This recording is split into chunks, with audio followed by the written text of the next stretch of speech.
करवावहै तेजस्विनावधीतमस्तु मा विद्विषावहै। ओम शांति शांति शांति। अज्ञानतिमिरान्धस्य ज्ञानाञ्जनशलाकया चक्षुरुन्मीलितं येन तस्मै श्रीगुरवे नमः। तस्मै श्रीगुरवे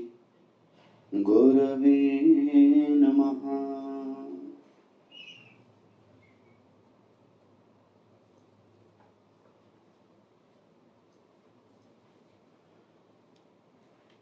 अध्याय 4 24वें श्लोक से पाठ करेंगे।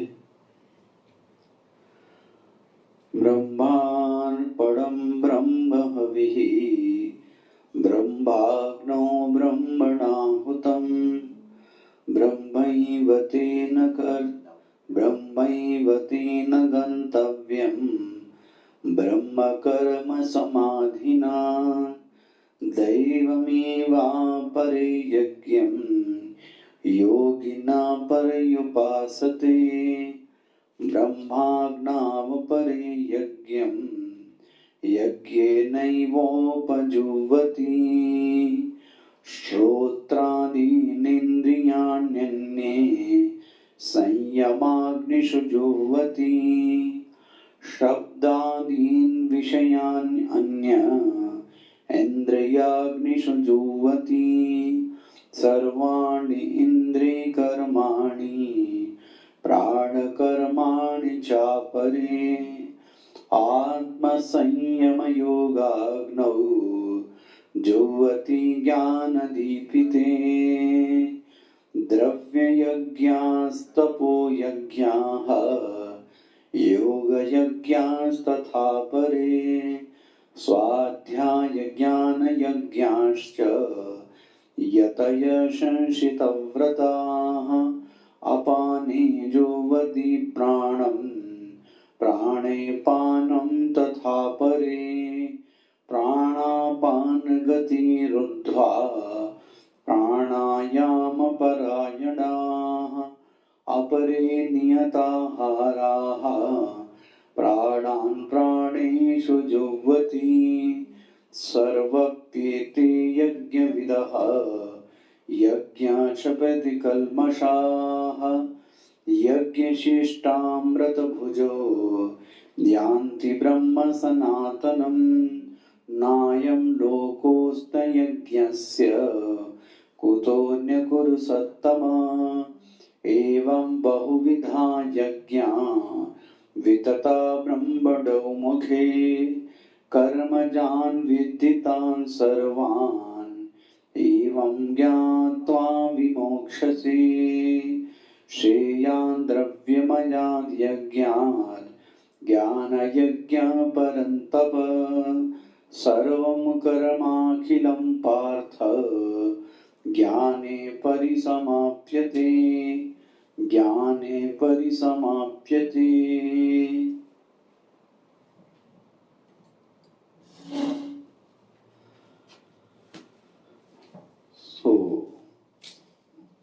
भगवान ने साधकों के लिए कुछ यज्ञों की बात की थी। वह जो यज्ञ हैं साधकों के लिए कहा गया कि उनमें से कोई भी यज्ञ का अनुष्ठान, कोई 1 2 3 मतलब कुछ न कुछ यज्ञ का अनुष्ठान साधक को अवश्य करना चाहिए। भाष्यकार ने यज्ञ शब्द का अर्थ किया है जीवात्मानम। देखो जी, यज्ञ शब्द का अर्थ क्या है? जीवात्मानम। अमर कोश में भी जहां यज्ञ शब्द का पाठ आया है वहां यज्ञ का अर्थ क्या किया गया? आत्मा। आत्मना नामसु यज्ञ शब्द पाठात्। तो लेकिन यज्ञ शब्द का अर्थ यहाँ पर हर जगह आत्मा नहीं हो सकता, इसलिए शब्दस्तु अनेकार्थी, एक ही शब्द के क्या है, अनेक अर्थ हैं।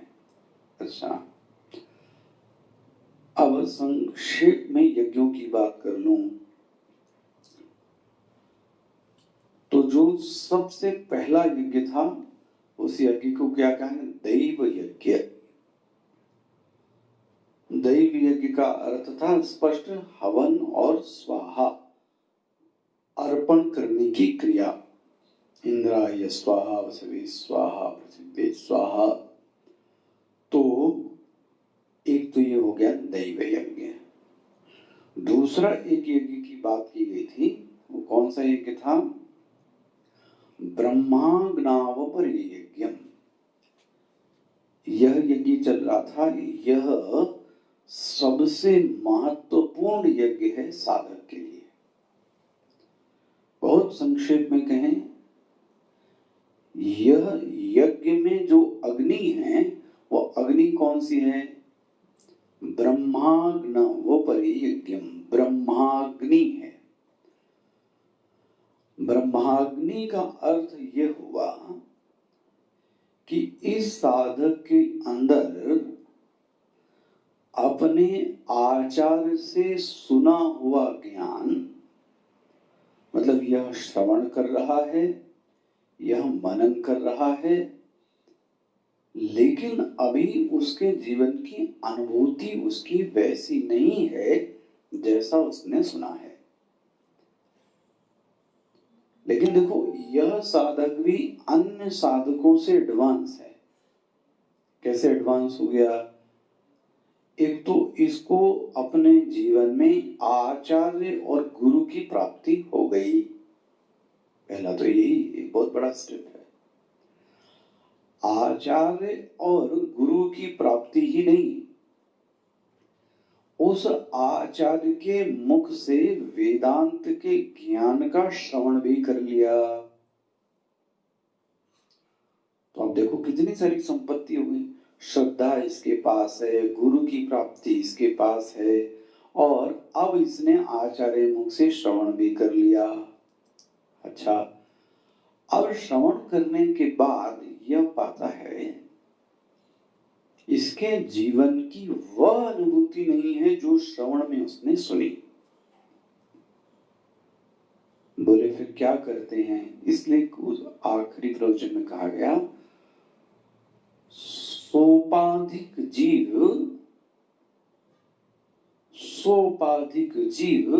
निरुपाधिक ब्रह्म में अपने आप की हवि देता है। इसका अर्थ अच्छे से समझिएगा। इसने ज्ञान तो यह प्राप्त कर लिया कि मैं निराकार हूं, मैं निर्विकार हूं, मेरा जन्म नहीं हुआ है, यह इसको ज्ञान तो है। मैं सर्वाधिष्ठान हूं, यह भी ज्ञान है इसको। लेकिन एक तरफ जब अपने जीवन को पाता है, मुझे लगता है ध्यानाभ्यासी इसको बहुत अच्छे से समझ सकता है। जब भी हम ध्यान करने बैठते हैं तो हमारी यह अनुभूति होती, फिर आखिर यह जो ज्ञान है यह किसको हो रहा है, फिर यह कर्तृत्व किसमें है, किसी में तो है, भोक्तृत्व ये किसमें है। अच्छा, यह बात स्पष्ट है कि यह ब्रह्म में नहीं है, तो फिर किसमें है, तो संत लोग उत्तर देते हैं ये चिदाभास में है, यह जीव में है। और वह जो चिदाभास है वह प्रातीतिक सा प्रतीत हो रहा है, वास्तव में वह नहीं है। बहुत सावधानी से, उपाधि के कारण वह ऐसा लग रहा है लेकिन ऐसा है नहीं। महाराज ये बात समझ में नहीं आई। जैसे कि एक स्फटिक के शिवलिंग पर लाल पुष्प रख दिया जाए तो अनुभूति जीवन की होती है कि जो शिवलिंग है वो कैसा है, लाल है। लेकिन यह लाल रंग की जो अनुभूति आ रही है वह इसलिए आ रही है क्योंकि लाल रंग के पुष्प को पास में रखा गया है। शिवलिंग लाल नहीं है। इसी तरह से अंतःकरण के कारण, और सावधानी से, अंतःकरण के कारण यह जो जीवत्व भास रहा है, यह किसमें भास रहा है, मुझ में। मैं हूं नहीं। फिर से, अंतःकरण की उपाधि के कारण, देह की उपाधि के कारण यह जीवत्व मुझ में भास रहा है। जैसे ही यह उपाधि हट जाएगी, जिसको वह जीव कह रहा है, बाद में ये समझ में आएगा कि वह जीव नहीं है, वह ब्रह्म है। बहुत दिनों तक इस क्या कह सकते हैं उलझन में मैं भी बहुत पड़ा रहा। ब्रह्म के लक्षण तो समझ में आ गए, लेकिन फिर जीवत्व तो किसमें है? ब्रह्म में नहीं है तो किसमें? तो बोलते हैं चिदाभास। चिदाभास मतलब जीव। तो जीव सत्य है क्या? ना ना, जीव सत्य नहीं है। जीव देह के कारण सच नजर लगता है। अगर देह की बात को हटा दें तो जीव सत्य नहीं है। हमें जो जीवत्व और भोक्तृत्व भासित हो रहा है वह अंतःकरण के कारण है। इसलिए मैंने किसी संत से पूछा, तो महाराज क्या करें? तो उन्होंने कहा, अंतःकरण को बाधित करने का प्रयास करो। बाधित करना, ध्यान रखें, बाधित करना मात्र विचार से होता है। बाधित करना मात्र विचार से है। जैसे कि आकाश की नीलिमा, आकाश में नीलिमा है नहीं तो नीलिमा भासित हो रही है, तो आपने विचार से नीलिमा को क्या कर दिया? बाधित। दिखते हुए भी सत्य न समझना। इसी तरह से यह जो ब्रह्म यज्ञ है, इस ब्रह्म यज्ञ में वह प्रतिदिन ध्यान में बैठकर यह आहुति दे रहा है।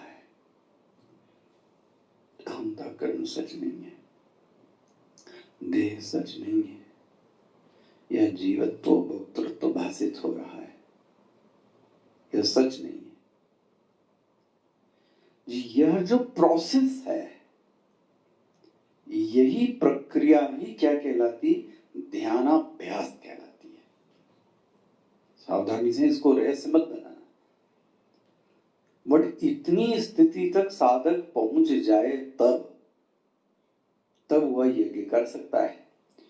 जीव ब्रह्मत्वेन संपादनम कुरु, तो अब वह ये यज्ञ करता है। तो प्रतिदिन ध्यान में बैठता है और देखने की कोशिश करता है कि मैं ब्रह्म हूँ, ब्रह्म हूँ। लेकिन उसी समय आवाज आती, नहीं तुम जीव हो, तुम जीव हो। तो उसको ही लगता है यह जो जीव है यह अंतःकरण के कारण है, देह के कारण है। स्पष्ट हो गया? तो इस यज्ञ को कौन सा यज्ञ कहेंगे? ब्रह्म यज्ञ। स्पष्ट हो गया भाई? तो दो यज्ञ हो गए, दैव यज्ञ और एक तरीके से कह लें ब्रह्म यज्ञ, जिसको मैंने ध्यान कहा। अब देखो, दैव यज्ञ दूसरा वाला थोड़ा जरा गंभीर है। उसमें आहुति क्या है? हमारी चेष्टाएं, क्रिया नहीं है। हमारे अंदर का जो ज्ञान है वही हमारी क्या है? आहुति है। तो यह दो यज्ञ हो गए। दैवमेवापरे यज्ञं योगिनां पर्युपासते ब्रह्माग्नावपरे, ये ब्रह्म यज्ञ हो गया। तीसरा यज्ञ कल बात हो रही थी, संयम की अग्नि। किसकी अग्नि? संयम की। तो संयम की अग्नि में श्रोत्रादीनि इंद्रियाणि मिल गया। इसको भी थोड़ा थोड़ा प्रारंभ करना चाहिए। संयम यज्ञ है और इंद्रियों की जो चेष्टाएं हैं वो विहित तो हो ही हुए, लेकिन इंद्रियों का प्रयोग संयम से करें। क्या अर्थ हुआ?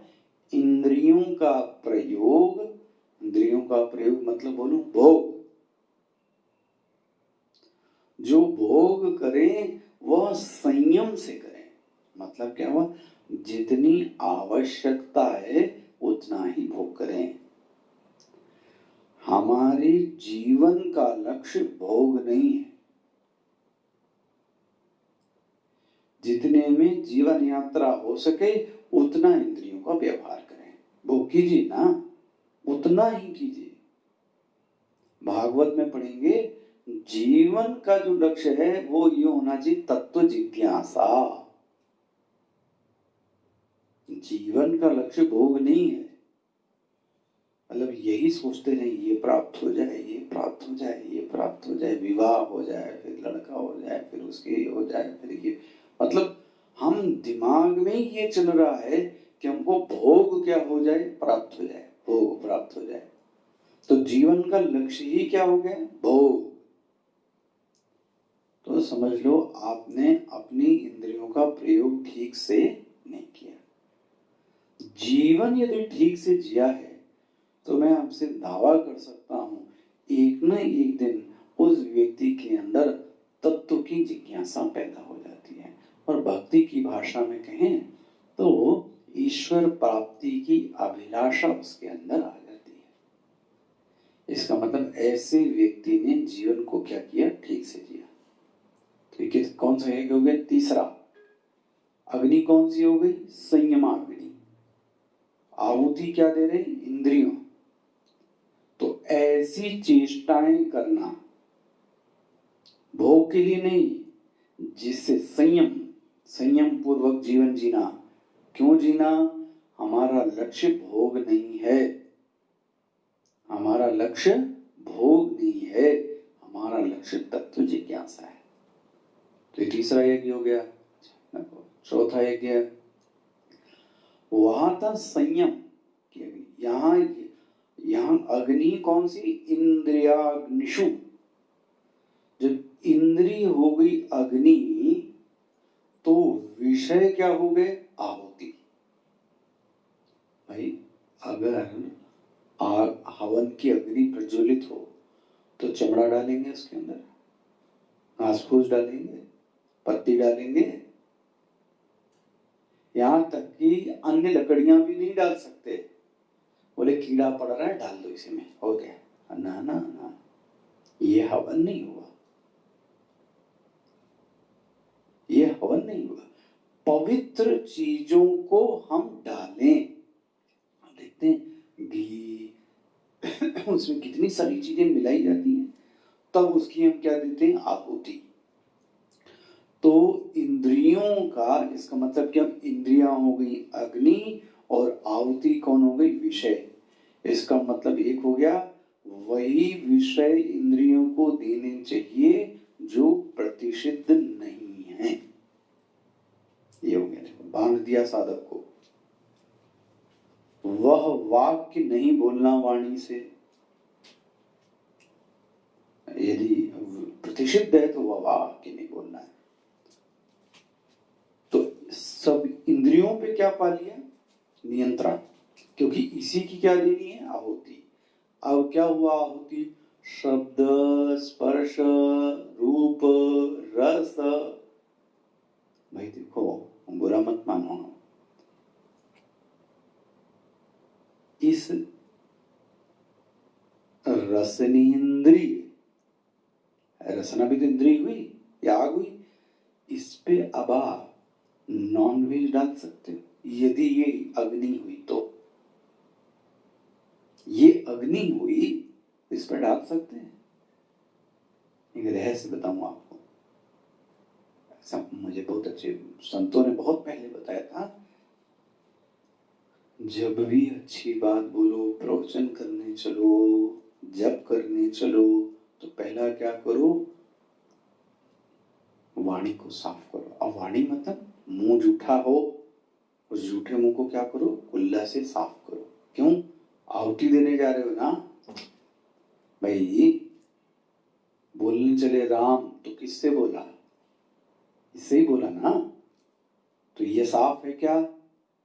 भोजन करना गलत नहीं, भोजन करने के बाद अगर आपको कुछ ऐसा चीज पाठ करना है तो पहले क्या कीजिए, मुंह साफ कीजिए।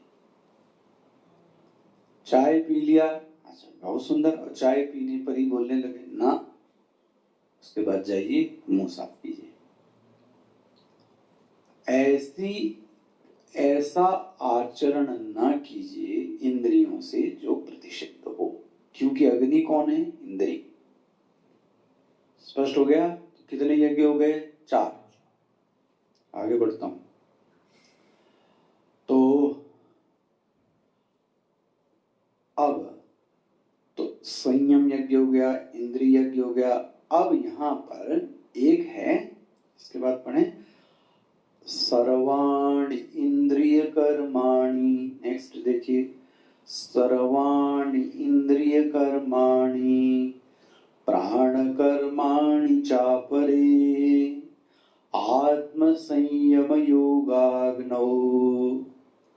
अब देखो, अब यहां यह आग क्या हो गई? अग्नि। क्या हो गई? अग्नि। आत्म संयम मिल गया। आत्म संयम योग आग्नौ। अच्छा, आहुति किसकी किसकी देनी है? सर्वाणि इंद्रिय कर्माणि। सर्वाणि मतलब ज्ञानेन्द्रियां होवे और चाहे कर्मेंद्रियां, यही नहीं, प्राण कर्माणि, तो ज्ञानेन्द्रियां भी हो गई, कर्मेंद्रियां भी हो गई, प्राण भी हो गए, और अग्नि कौन हो गई? आत्म संयम योगाग्नौ। आत्म संयम, देखो अब थोड़ा समझें, ये जो आत्म संयम शब्द है, योग शास्त्र में पतंजलि ऋषि ने इसको टेक्निकली बताया है कि संयम, एक संयम मतलब तो हम क्या समझते हैं? नियंत्रण, बट वहां अलग है। पतंजलि ऋषि ने संयम शब्द को क्या बताया गया? त्रयम एकत्र संयम। त्रयम एकत्र संयम। एकत्र मतलब एक जगह, 3 चीजों का एक ही विषय में। कितनी चीजों का? 3 चीजों का। कौन सी 3 चीजों का? ध्यान, धारणा और समाधि जब एक ही जगह पर होती है तो उसको क्या बोलते हैं? संयम। क्या कहा गया? ध्यान का भी विषय वही है, धारणा का भी विषय वही है, और समाधि का भी विषय वही है। इसको क्या बोलेंगे? संयम। वेदांत से अलग है। अब इस यज्ञ में ज्ञान नहीं है। आत्म संयम जो यज्ञ, वहां ज्ञान की आवश्यकता नहीं है, वहां तो योग शास्त्र की बात हो रही ना। संभव है ऐसे साधक को ज्ञान नहीं प्राप्त है, वेदांत का ज्ञान भी नहीं प्राप्त है, लेकिन ये दूसरे प्रकार के अन्य लोग जो योग वाले हैं वो इसी का पालन करते हैं, उनको ज्ञान नहीं प्राप्त है, ज्ञान शून्य है। आत्म चैतन्य से संबंधित कोई भी ज्ञान नहीं है, लेकिन वो किसी एक विषय पर ध्यान भी वही है, धारणा भी वही है, हाँ समाधि भी वही है, तब समझ जाओ उसको क्या बोलेंगे? संयम। स्पष्ट हो गया? कौन सी अग्नि है? आत्म संयम योग। अब इनका लक्ष्य ही यही होता है, किसी तरीके से एक विषय पे अपने आप को क्या कर लेना, एकाग्र कर लेना। तो देखो वेदांत से अलग हो गए कि नहीं हो गए।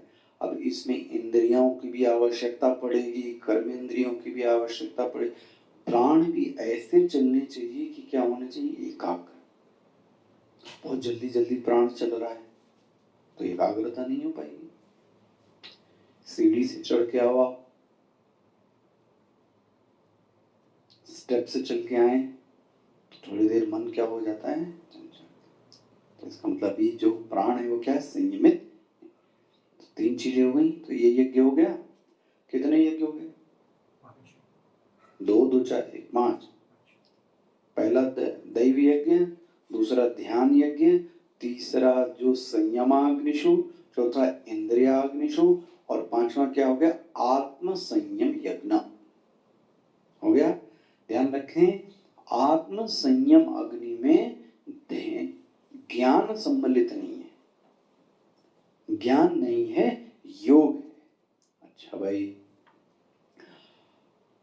अब 5 हो गए। अब देखो इसके बाद भगवान ने एक ही श्लोक में और 5 यज्ञ बता दिए। ये नाम तो सुन ले पहले, द्रव्य यज्ञ मिल गया, तपो यज्ञ, योग यज्ञ तथा परे। कितने यज्ञ हो गए ये, द्रव्य यज्ञ, तपो यज्ञ, योग यज्ञ, स्वाध्याय यज्ञ, मिल गया, ज्ञान यज्ञ। कितने व्रत हो गए, कितने यज्ञ हो गए, 5। गिन लो भाई, द्रव्य यज्ञ, तपो यज्ञ, योग यज्ञ, स्वाध्याय यज्ञ और ज्ञान। कितने, अब टोटल कितने हो गए, 10 यज्ञ। अब क्या है जरा इनको देखिए, कौन सा यज्ञ है, द्रव्य यज्ञ। द्रव्य यज्ञ, द्रव्य यज्ञ का अर्थ है गृहस्थ को, जिसके पुत्र पुत्रियां हुए, जिसने पैदा किया है, या पत्नी है, या समाज से लेता है, उसको कुछ चीजें समाज को क्या करनी चाहिए, देनी चाहिए। इसमें पहला ही आता है, दान करना चाहिए। दान अवश्य करना चाहिए।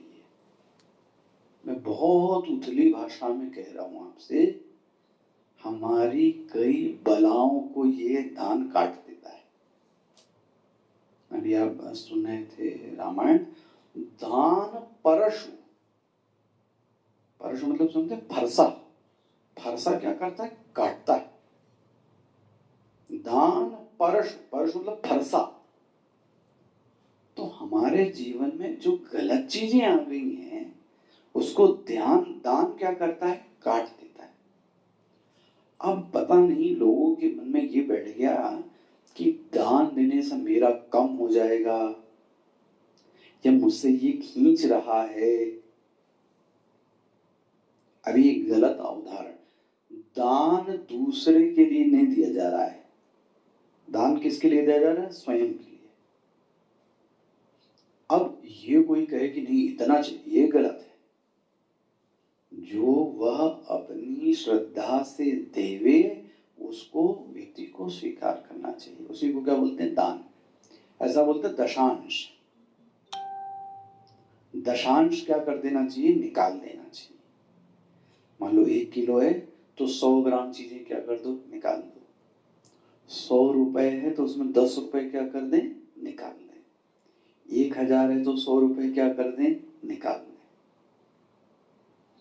कुछ चीजों को निकालने की आदत होनी चाहिए, ध्यान रखिए। अन्न होवे, राशन होवे, धन होवे, इन चीजों को निकालना, और निकालकर अपने से बहुत दूरी दे देना, जहां हम खुद यूज नहीं करें। आप तो अपनी तरफ से उस चीजों को क्या कर दो, निकाल दो। ये मैंने क्या किया, पता लगा मैंने फिर से उसी को खा लिया, तो इसका मतलब तो बात एक ही हो गई। उस चीज को, द्रव्य को क्या कर देना, दूसरे को दे देना, हो गया। एक और अर्थ किया गया द्रव्य की क्या,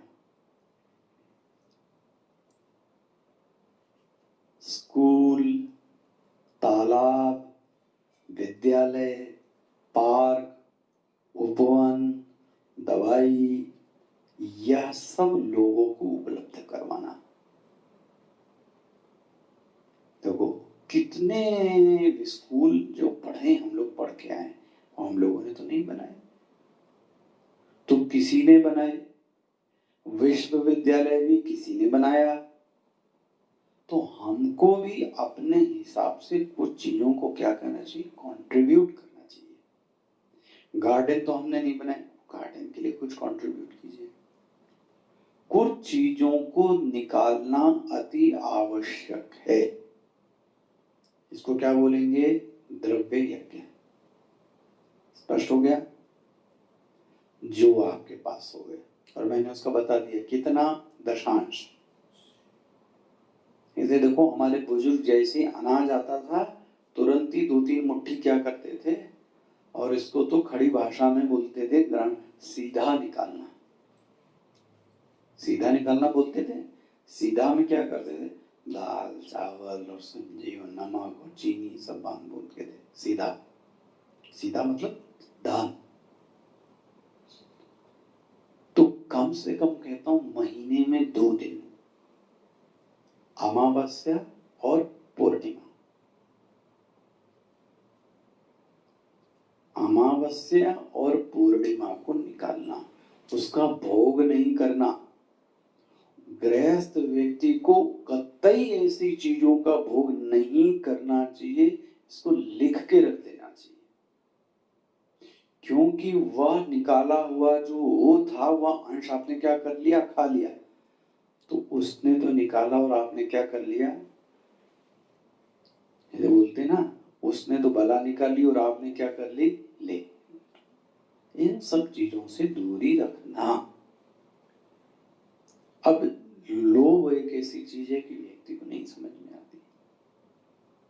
अब देख ना, आदमी 500 रुपए का नोट फेंक देता है, फेंका नहीं, उसने बला फेंकी है। हमको क्या, ले लो, ले ना लो भैया, और बला ले आओगे।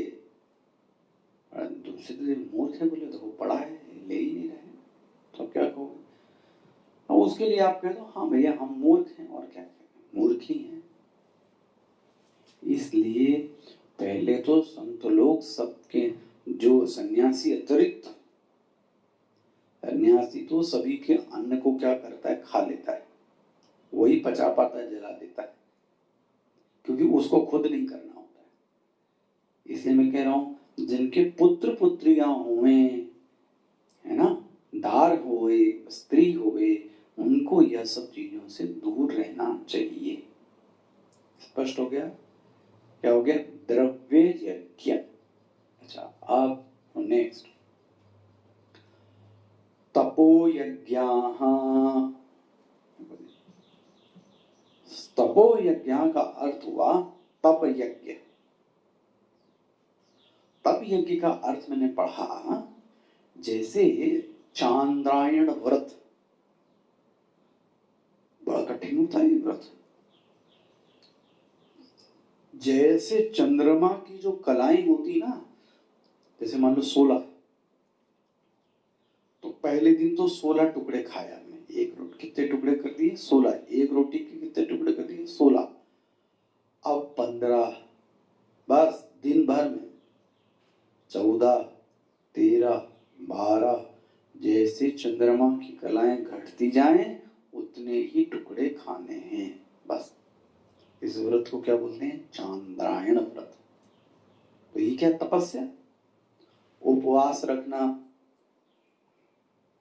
कम से कम वैसे एकादशी का ही गृहस्थ उपवास रखे, मतलब महीने में 1 या 2 दिन उपवास जरूर रखना चाहिए। चाहे एकादशी रख ले, चाहे अमावस्या रखे, चाहे कोई एक दिन बना ले, तो थोड़ा तपस्या तपो यज्ञ, तो थोड़ा सा अपने को तपाना, हो गया। तो कठिन उपवास करना, इसको क्या बोलेंगे? तपो यज्ञ, हो गया। द्रव्य यज्ञ, तपो यज्ञ, अब क्या है? योग यज्ञ। योग यज्ञ मतलब ये योग, जो योगिक क्रियाएं हैं, ये भी क्या है? यज्ञ है। अब ये शास्त्र तो ये दूसरा ही शास्त्र है, योग यज्ञ। अच्छा, अब आगे द्रव्य यज्ञ, तपो यज्ञ, योग यज्ञ। नाउ स्वाध्याय यज्ञ, वाह, ये बहुत महत्वपूर्ण है। देखो, स्वाध्याय यज्ञ, भगवान भाष्यकार ने साधना पंचकम में सबसे पहला ही लिखा, वेदो नित्यमधीयताम् तदुदितं कर्म स्वनुष्ठीयताम्। प्रतिदिन कुछ न कुछ पढ़ना अवश्य चाहिए, नियम लेना चाहिए। कुछ न कुछ चीजों का स्वाध्याय जरूर करना चाहिए। ये जो स्वाध्याय, ये हम लोग क्या हो गया, छूट गया हम लोगों का। क्या कहें, 5 दोहे पढ़े, ये कह रहा था ना मैं से भाई, अभी तो जैसे मास पारायण कर रहे हैं तो बहुत 1 घंटा लग जाता है, तो क्या नियम ले लें? 5 एक अध्याय गीता का, उसमें 5-10 मिनट लगेंगे, और 5 चौपाई या 5 दोहा, कितने? 5, बस। ये क्या हो गया? स्वाध्याय हो गया। ऐसा नियम लेना चाहिए। अब इसका अर्थ यह नहीं कि आपको कुछ समझ में आ रहा है, कम से कम पाठ करना तो क्या करें, प्रारंभ करें। धीरे धीरे धीरे उसका अर्थ भी धीरे धीरे क्या होता है, प्रवेश कर जाता है। तो कौन सा यज्ञ हो गया? स्वाध्याय यज्ञ। कितने यज्ञ हो गए? हाँ, द्रव्य यज्ञ, हाँ, तप यज्ञ, योग यज्ञ 3, चौथा स्वाध्याय यज्ञ। प्रतिदिन मैं बोल रहा हूं कुछ रीडिंग करना। पुराण आपको आता तो पुराण पढ़िए, मैंने कहा आपको सबसे अच्छा श्रीमद् भगवद गीता का एक अध्याय कठिन लगता है, 5 श्लोक पढ़ो, चलो भाई, और 5 दोहे पढ़ लो। तो कौन सा यज्ञ हो गया? स्वाध्याय। ये भी ऋषि ऋण है, इसको ऋषि ऋण भी कहते हैं। भाई, जो ऋषियों ने हमारे लिए रखा उसको हम कर, तभी तो विद्या लुप्त होती जा रही है।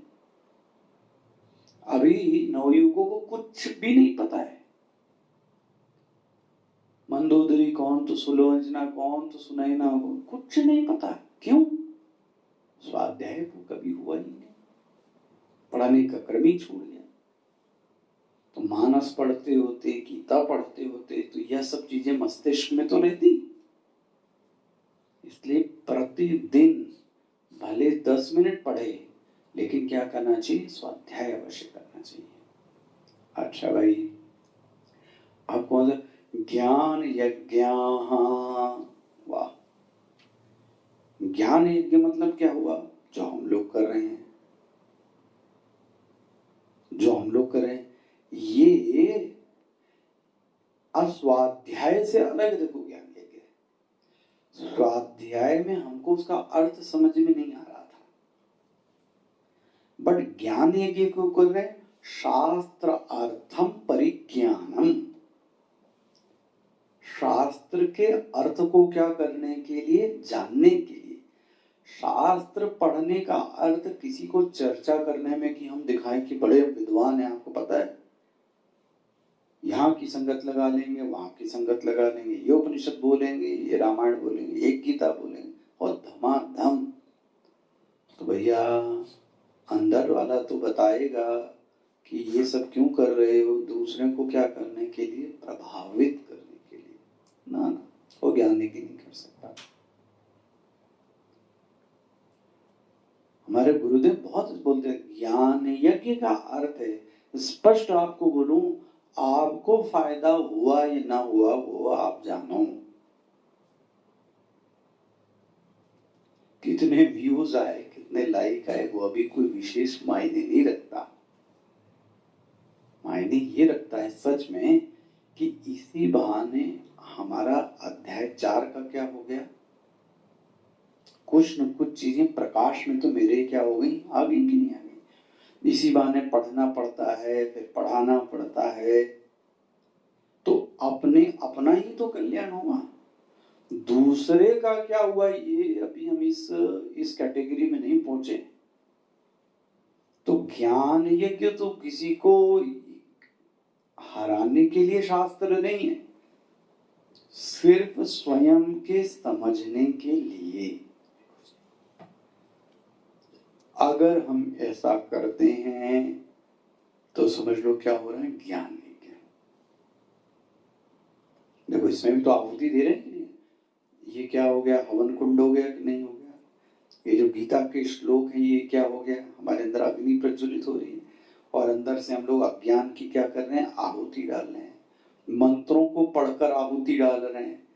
और आपको भी पता है इसके अंत में आपको भी एक चीज की प्राप्ति तो हो ही रही है। हर कक्षा के बाद कुछ लगता है ये समझ में आया, तो ये देखो मिला कि नहीं मिला, अग्नि का प्रसाद। तो ये कौन सा यज्ञ हो गया, ज्ञान यज्ञ। स्पष्ट हो गया। अब कितने यज्ञ हो गए, 10 यज्ञ हो गए। देखो और अपाने जुवति प्राणम, अपाने जुवति प्राणम प्राणे पानम तथा परे प्राणापानम गतिरुद्ध्वा। ये भैया यहाँ योग का, इसको बोलते हैं प्राणायाम संबंधी यज्ञ है। ये जो 2 यज्ञ हैं 29वें श्लोक में है ना, इनको क्या बोलते हैं, प्राणायाम परायणाः। जो जैसे हम लोग भागवत का पारायण करते हैं, गीता का पारायण करते हैं, मास पारायण करते हैं, ये लोग किसका पारायण करते हैं, प्राणायाम। ये पारायण किसका कर रहे हैं, प्राणायाम का। वो बाहर से सांस लेते हैं भीतर और आहुति डालते हैं भीतर से, फिर कहाँ डालते हैं, बाहर, फिर आहुति डालते हैं और रोक के जब रखते हैं तो उसको क्या, जब प्राणों को रोक के रखते हैं तो क्या बोलते हैं, कुंभक, है ना। 3 होता है ना, पूरक, कुंभक, रेचक। तो ये प्राणायाम जो कर रहे हैं, लेना, रोकना, छोड़ना, फिर लेना, रोकना, छोड़ना, ये भी क्या हो रहा है, प्राणायाम यज्ञ। अब इसके बहुत विभाग हैं, जैसे प्राणों के भी 5 विभाग है ना। प्राण, अब आप भगवान को भोग लगाते हैं तो ऐसे बोलते हैं प्राणाय स्वाहा, ऐसे कहा था ना, अपानाय स्वाहा, व्यानाय, उंगली भी ऐसी, प्राणाय स्वाहा, व्यानाय स्वाहा, उदानाय स्वाहा, समानाय स्वाहा, ब्रह्मणे स्वाहा। ये कौन से हो गया, प्राणायाम। और एक और है अपरे नियताहाराः। कुछ लोग भैया बड़े योगिक लोग हैं, तो हम लोग तो है नहीं एकदम। अपरे नियत आहारा प्राणान, वो प्राण का प्राण में ही करते रहते हैं, एक प्राण से दूसरे प्राण में, दूसरे प्राण से तीसरे प्राण में। सर्व एते सर्वे यज्ञ विदाः। देखो जी, तो ये हम लोगों के बस की बात तो नहीं है ना, हमारा विषय भी है ये। कौन सा, अपरे नियताहाराः प्राणान प्राणेषु जुह्वति। ये लोग एक प्राण में दूसरे प्राण, मतलब ये योग संबंधी ये यज्ञ करते रहते हैं। कौन से, प्राणायाम में कई कई विभाग है, पढ़ना बड़ा विस्तार है इसका भी। तो सर्वप्येते यज्ञ विदः, कितने यज्ञ हो गए? 12। कितने यज्ञ हो गए? 12। 5 ये हो गए, 5 पहले हो गए और 2 ये प्राणायाम के हो गए, 12। तो भगवान क्या बोलते हैं? सर्वपेते यज्ञ, इन 12 में से कोई जो करता है वो यज्ञ का ज्ञानी है। ज्ञान कैसा ज्ञानी? यज्ञ, यज्ञ विदा, अब तो विदा नहीं बोला है, क्या बोला है? यज्ञ विदा। वो किसका है? यज्ञ का जानकार है। यज्ञ क्षपित कल्मषाहा, उसका अंतःकरण धुला हुआ है। जो यज्ञ थे वो साबुन की तरह जैसे हम साफ करते हैं ना, उसने यज्ञों के जरिए से, यज्ञ क्षपित कल्मषाहा, उसने यज्ञ के जरिए से अपने पापों को क्या कर लिया? धो लिया। हो गया? कौन कौन से? ये 12 यज्ञों में से जो करता है वो अपने कलमश को क्या करता है? धो लेता है। यज्ञ क्षपिति कल्मषा। यज्ञ शिष्टा अमृत भुजः यान्ति ब्रह्म सनातनम नायम। इन 12 यज्ञों में से नायम लोकोस्ति अयज्ञस्य, जो कोई एक भी यज्ञ नहीं करता, ओहो, उसका जीवन उलझनों से भरा होगा, हैरान और परेशान होगा। यही जीवन नहीं, उसका आने वाला लोक भी अच्छा नहीं होगा। देखो जी, वो दूसरों पर दोष लगाता रहेगा, उसकी वजह से परेशान, कभी अपनी ओर तो देखेगा ही नहीं, देखेगा ना ये यज्ञ उसका, ना ये जीवन अच्छा रहेगा। मैं ऐसा बोलता हूँ ना, जब भी बोलो ये गलती हुई, ये कार्य गलत हुआ, तो सबसे पहले मैंने ऐसा सोचा था, ले, इसका मतलब आपने गलती सुधरने का मौका नहीं दिया, क्योंकि आपने पहले ही क्या कर दिया उसको? मैंने ऐसा सोचा था, इसी के कारण ये गलती हुई, क्योंकि तुमने ऐसा सोचा हो। वैसा सोचा होता तो ये नहीं होता। कभी भी अपनी गलती को जस्टिफाई नहीं करना चाहिए, कभी नहीं करना चाहिए। बहुत अच्छा नियम आपकी बताऊं, जैसे गलती हो उसको क्या करना चाहिए? एडमिट करना चाहिए। उससे आगे की सब गलत चीजें क्या हो जाएंगी? रुक जाएंगी, वहीं पे सब चीजें रुक जाएंगी, फिर गलती में सुधार भी होगा। वरना तो दिन भर हम लोग गलती करते ही रहेंगे। ये इसी लोक में नहीं खुश रहेगा तो आगे क्या खुश रहेगा? अच्छा, आगे देखें, एवं बहुविधा यज्ञा, ये 12 जो यज्ञ बताए, भगवान क्या बोलते हैं? कर्म ज्ञान विद्धि तान सर्वान। देखो, ये सारे के सारे यज्ञ कर्म से उत्पन्न होते हैं, इसलिए इनको ज्ञान नहीं कहते हैं। इनको ज्ञान नहीं कहेंगे, क्योंकि कर्मों से उत्पन्न हुए हैं, फिर इनका फल भी क्या हो जाएगा? नष्ट हो जाएगा। देख लो आप, जो अगर नहीं किया तो स्वाध्याय करना छोड़ दिया, गया। प्राणायाम करना छोड़ दिया, गया। दान यज्ञ करना छोड़ दिया, गया। योग यज्ञ करना छोड़ दिया, फल गया। क्यों? कर्मजान विद्धि तान सर्वान। इन सबको कैसा जानना? कर्मों का ही फल जानना। ये ज्ञान यज्ञ नहीं कहलाते, चाहे वह ध्यान की ही क्रिया क्यों ना हो। जो ब्रह्म यज्ञ की बात कर रहे हैं, भगवान ने बोल दिया, क्योंकि जो ध्यान हम करने बैठे हैं वो क्या ध्यान करने बैठे हैं? कर्ता बनकर, कर्ता बन के ही तो बैठे हैं। तो इसका मतलब अगर कर्ता बन के बैठे हैं तो वो भी कर्म का ही अंश हुआ। अब भगवान बोलते हैं 33वें श्लोक में, किसी ने पूछा, भगवान इन यज्ञों में सबसे श्रेष्ठ यज्ञ कौन सा है ना?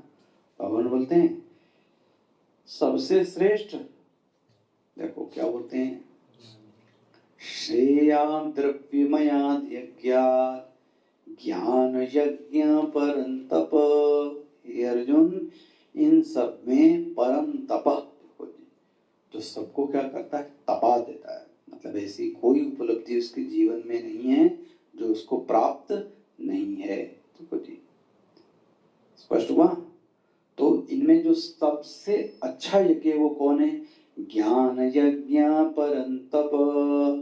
सबसे अच्छा जो यज्ञ है वो कौन है, ज्ञान यज्ञ है अर्जुन।